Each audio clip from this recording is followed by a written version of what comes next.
It seems incredible that White House aides would schedule the first U.S.-Russia summit of the Donald Trump presidency for the day after the World Cup final soccer match in Moscow, given the assiduous attention to detail that has, historically, governed every meeting between the two superpowers. 1-0, Vladimir Putin. And the game hasn't even begun. Sponsored amid constant pop culture chatter of an illicit Putin-Trump romance, coupled with an FBI investigation into possible collusion between Russian operatives and members of the Trump 2016 presidential campaign, the timing of the event appears to be just another sign Trump's people don't care if they make Putin look good. Or they don't understand the various ways they do. As a historian of Russia specializing in Kremlin media strategy, I see confirmation of a Putin public relations victory in headlines around the world. The summit is taking place just as the World Cup has, to quote one German news magazine, shown Russia in a new light. For the past month, Moscow has been able to advertise itself as more international, not to mention more welcoming of foreigners, than Washington. Above all, the summit with Trump has created an opportunity for Putin, even as he refers to the U.S.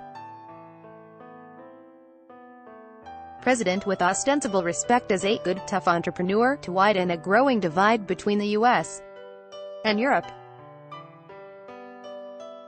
Russian facelift. The announcement that French President Emmanuel Macron would be meeting with Putin at the World Cup final only underscores how Western European countries are re-evaluating their relationships with Russia.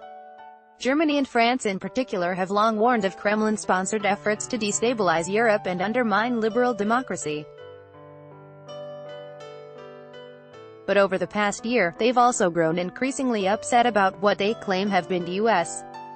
attempts to use sanctions against Russia to promote U.S. economic interests at the expense of European companies. Trump only added to the growing hostility when he kicked off a week in Europe by insulting Germany over a Russian pipeline deal and demanding NATO members start paying their own way. Putin, meanwhile, is parading his country as a place of polite hospitality, long tarred by unjust prejudice. Kremlin outlets fault irresponsible and hysterical U.S. journalists for blackening Russia's reputation, but Putin, meeting with soccer stars on July 6, credited World Cup fans for helping to set the record straight. Their comments of surprise and praise on social media, he noted, had helped tear down numerous negative stereotypes. "I'm sure that the overwhelming majority of people who visited here will leave with the best feelings, and will come again many times," he proclaimed. Such positive sound bites can obscure darker realities of how power works in Russia, including the censorship that boosts Putin's prestige. For example, one sports commentator who jokingly mentioned the name of dissident Alexei Navalny while on air suddenly disappeared from further World Cup coverage. Nevertheless, global footage of cheering crowds across Russia for weeks, have posed a stark contrast to pictures shared around the world and in Russia of U.S. immigration authorities separating children from parents at the Mexican border. More than America First, the looming summit allows Putin to highlight this ostensible contrast between his presidency and that of Trump's. Russia's state-controlled media, once a champion of the U.S. leader, now tends to damn him with faint praise, holding up Putin as a counterexample of stability and strength. Comedy Club, a popular show on one of Russia's several government-funded television channels, features sardonic skits between Trump and Putin impersonators in which the Trump figure is always at the mercy of the wily Russian. The U.S. leader cowers when the Putin actor jokes he owns a jet plane that can fly to America in a single second. The faux Trump then orders all the Mexicans in the U.S. to be sent to a city he mistakenly believes Putin might bomb. A recent photo in newspaper Rossiyskaya Gazeta of a 2016 Putin and Trump billboard. Rossiyskaya Gazeta, the official press, in reporting on the summit, appears more respectful.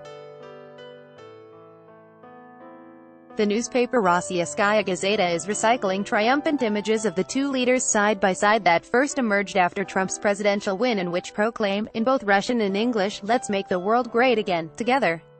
These images present Putin and Trump as powerful equals, the only men necessary to shape a new and improved global order, in which other nations would seem to play only an auxiliary role.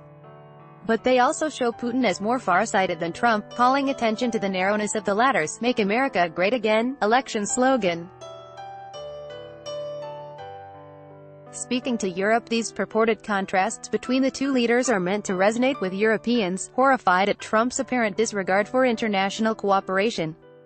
In an English-language editorial, the German news magazine Der Spiegel warned that the NATO summit, held just before the Trump-Putin meeting, could end in a disastrous Trumper tantrum. Trump's recent decision to levy tariffs on steel and aluminum imports from the European Union as part of an ostensibly China-focused trade war has also enraged Western allies, to the benefit of the Kremlin. Trade war, is Trump driving Europe into Russia's arms, ran a June headline in the German newspaper Die Welt. German Chancellor Angela Merkel recently urged NATO to refocus on the danger of Russian aggression toward member states in Eastern Europe. But she also met with Putin in Sochi in May to discuss ways of improving economic ties. Putin at the time greeted Merkel with a bouquet of roses. Trump, in contrast, arrived in Brussels only to berate the German chancellor, implying that Merkel, not he, was under Putin's thumb. "It's very sad when Germany makes a massive oil and gas deal with Russia when we are supposed to be guarding against Russia," he proclaimed. The German foreign minister responded with scorn, tweeting, "We are no captives, neither of Russia nor of the United States. With such friends, who needs enemies?" At the same time, Trump has avoided any critique of Putin and even predicted that his one-on-one with the leader could be the easiest of his week-long tour. Such apparent double standards help keep the Putin-Trump illicit bromance story alive. Yet Trump seems blithely willing to dismiss any negative media coverage as fake news. His off-the-cuff comments praising the Russian leader play into conspiracy theories at home, while offering Russians innumerable chances to showcase U.S. stories accusing Trump, rightly or wrongly, of incompetence and wrongdoing. This way, the Russian press can highlight Trump's weakness, even while seeming to rise to his defense. One example, RT coverage of a video posted on the New York Times website, portraying Trump and Putin as lovers, which the Kremlin-funded outlet indignantly condemned as homophobic. Similarly, it ridiculed a July cover story in New York Magazine entitled, "From Putin," claiming that Trump has been a Russian agent since 1987. In such a setting, Russia wins. If the summit ends in failure, the Kremlin can blame U.S. Russophobia and focus on cultivating closer European ties. If it ends in agreement, Putin emerges as triumphant statesman.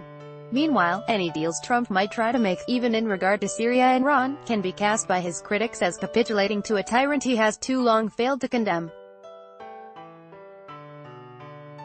Putin has only to stand back and, in World Cup parlance, wait to take advantage of a perfect scoring opportunity.